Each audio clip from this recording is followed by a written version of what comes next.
And it's a good morning to the Gelding on a pleasant day.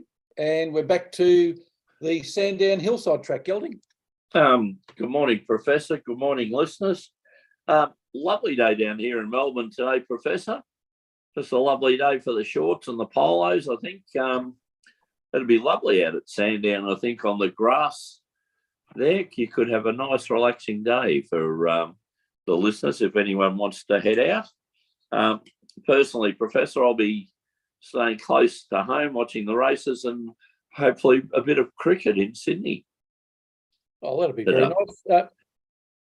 With any luck, the rain will have gone away, so that at least bowl the ball today. Gelding, there wasn't much happened yesterday. Geez, there was a lot of water around the cricket yesterday, but just having a look at the TV screen, the covers are off. They've had the ropes out to try and pick up some of that water and the the super soaker. So hopefully a bit of play will be done today. Could be a drawn test, though, shouldn't it, Professor?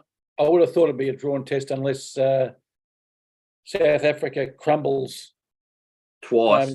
First innings, yeah. That's the only way they can get a result in this Test match. Gelding is for South Africa to crumble in their first innings and then be sent in again and be batting on through again. We'd want to be into their second innings tonight, wouldn't we, Professor? Definitely, Gelding. Yeah. Especially with the way the weather is. Now, 9 races at Sandown today, Gelding. The first is at 12:35.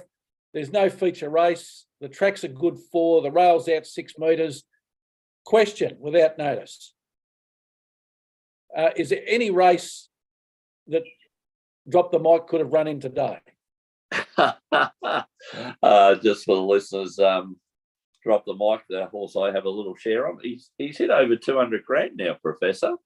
Oh, very nice, Gelding. And is averaging over 5. I did some figures the other day, averaging $5,363.60 each start. So, hopefully we see a bit of that, Professor. Well, but I'm just thinking, Gelding, there might have been an easier race to start the horse in than the one we saw last start. I had a quick look, Professor. We're in a benchmark 70. There's only one of them today at over 1,000 metres, but there's a few benchmark 78s. In race 3 is a benchmark 78 for 3-year-olds and upwards, over 1,400 with, only 9 runners in it without scratching. So would have been nice to be in a smaller field than the 20 or so that was there last week. But well, smaller field, Gelding, and I don't think the field's as strong as the one that your horse ran in last week. I would say that's probably right, Professor. But anyway, that's racing, and Drop the Mic's off for a little spell now. So we can let up on criticism then. Well, we've got no problem with the horse, Professor, on those figures. Now, whether there was other opportunities for him is a whole different matter. Yeah. All right, Gelding, what are you up to? Talking about that? Yes. Can you tell me? Now, the highest rated race today is race 2, a benchmark 100, which is a very, very good rating for a horse. If you're up around there, you're in the listed and group class type things. So why is that race 2, Professor? The highest rated race. I would have thought that's either race 7 or race 8 on a 9-race card. I would have thought so too, Professor. So, but obviously where they have a benchmark 70 in the last, the second last is a benchmark 78. Race 7 is a benchmark 70, over 1,800. I've got an idea, And the Gelding. first leg of the quaddie is a benchmark 70. I've got an idea, Gelding. Maybe somebody was successful in lobbying for the benchmark 100 to be raced earlier. Can you do that, Professor? Can you? Do you reckon an influential owner's wife's got on the phone and decided Could They well have, wanted an Gelding. early start at 110. Yeah, could well. They might have had other commitments today. Oh, beautiful, Professor. Oh, Gelding. Now, Gelding, what's the name of the last race today? Never too late. Join MRC, hey? They reckon they're pushing hard, are they? Well, that would just tell me that they couldn't get a sponsor for the last race. What, they've had to sponsor it themselves? Well, we had to call it something, so let's call it that. Yes. Well, you know my views on the MRC, Professor, and what they do for their members. Yes, yeah, I can't see myself getting out to Sandown at all, Gelding. No, is that horse Jack cross running? What they do for their members, Jack? Yes. Yes. All right, Gelding. Given you're talking about Jack, that's a good segue to go to your tips for today. Yes, Professor. Look, we've got to improve. We've let the team down at the start of the year, so we're looking to try and get 4 winners today, Professor. I really like to look. Their horses were back before. They're both very short, but as we said off there, Professor, we would rather get a win, have tickets with a win, rather than back something else that may not win. So I'm going extremely short today, Professor, and we'll be loading these horses up into parlay betting. So, you know, I'll be criticised, I know, by a few people. Oh, they're short, but especially somebody north of the border. Oh, well, you know, as we said, someone who's over 60 and think they're a colt. You know, what do you say, eh? What do you say, eh? What do you say? But anyway, I like race 2, number 2. A horse, as we said, we'd be following, Professor, and is certainly a winner. It's in the highest rated race, the benchmark 100. This is a horse, Detonator Jack. So it's race 2, number 2, Detonator Jack. Won 2 of its last 3, Professor. Should have won all 3 starts this preparation.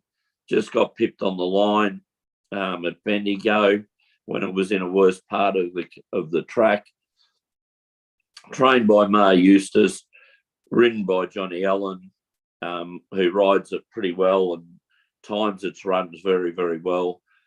This is a horse, as I said, Professor, I think it's an outside chance for a race like the Caulfield Cup. So I'll certainly be following Detonator Jack.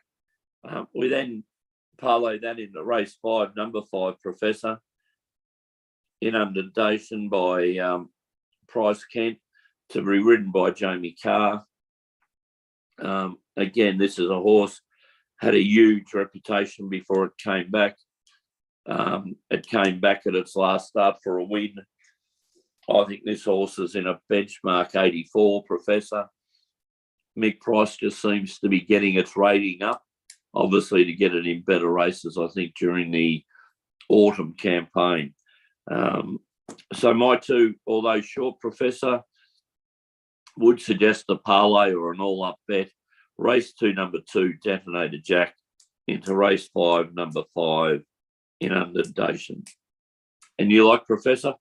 Yeah, Gelding, I'm going a bit earlier than your first selection today. I'm race 1.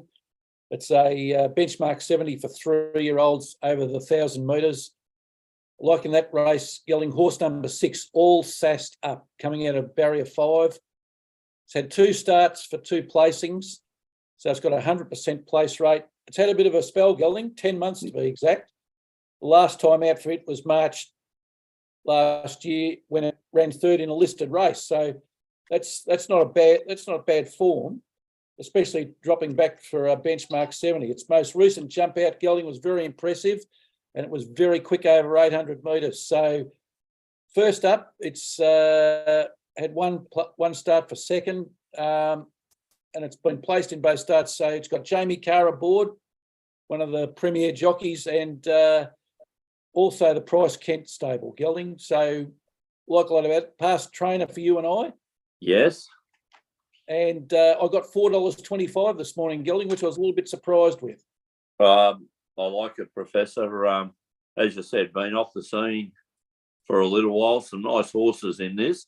But, Mick Price, if he's starting it in the city, it's third start without a win. Normally, as we know, as you said, we've had horses with him. His formula seems to be let him get a kill on the country circuit and then bring them to town. This is a horse he brought to town basically from the start. So they must have a fair opinion of it. And with, one of our favourite jockeys in Jamie Carr on board, I think they're a very, very good combination. And I like your first tip of the day, Professor. I also had it marked down. So I'm liking your opinions today, Professor. Maybe a bit different from other weeks, but so far I'm liking the opinions. All right. Well, you might like this one even better, Gelding. Race 4, benchmark 70 for fillies and mares over 1,600 metres. In that race, Gelding, I like horse number 8, Liberated Girl, coming out of barrier 6. It's had 5 starts for a win and 2 placings, so a 20% win rate, a 60% place rate. It's up in class from its last run when it ran second, but it drops 3 kilos today, Gelding, from that last run. It's the highest rated horse in the field. Jamie Carr's in the saddle. Luke Nolan had it last time. Your favourite, Luke? Well, I had a look at the race, Gelding. It ran a place, but from 800 metres, it was 3 wide without cover. So in the end, I reckon it was lucky to run a place. But Jamie Carr's in the saddle today, and combine that with Peter Moody, who's in the best form of any of the trainers at the moment in Victoria. Second on the trainers list to Mar Eustace, Professor. So his stable is absolutely firing. And, there's nothing wrong. 3 of our 4 tips have got Jamie Carr aboard. Well, hopefully she'll. So that's not a bad thing, Professor. She'll ride the trio, Gelding. Let's hope she has a very good day, Professor. Well, and at $2.35, Gelding, that's a very good well, it's very good for us, I would have thought, in our parlay bets as well. I like it, Professor. All right, Gelding, let's turn to the Professor's parlay. Yeah, we were a bit stiff last week. Kansas City Chiefs and the 49ers got up. The 49ers, yes. The 49ers, Gelding, I looked at it and I was watching it, and the 49ers had a chance to win in regular time and missed the field goal. And blew it. And I thought, that's usually tragedy for the parlay, but the 49ers got up in extra time. But Gelding, Persan. Well, what did we think of the ride, Professor? Well, the stewards said commenced awkwardly, raced wide, rider had no explanation for the performance. Yeah, maybe the horse may have been gassed because he rode it for the first 1,000 metres wide to get to second. Well, it got to the front and then gave up the lead and sat second on a very fast-paced race, Professor, which set it up for the back markers. So, well, Gelding, I was looking at the sectionals. Like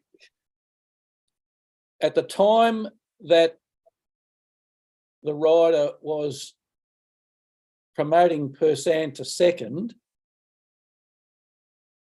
they were running an 11-second 200 metres.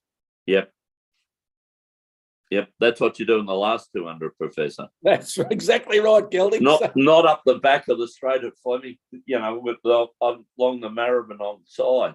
Yes.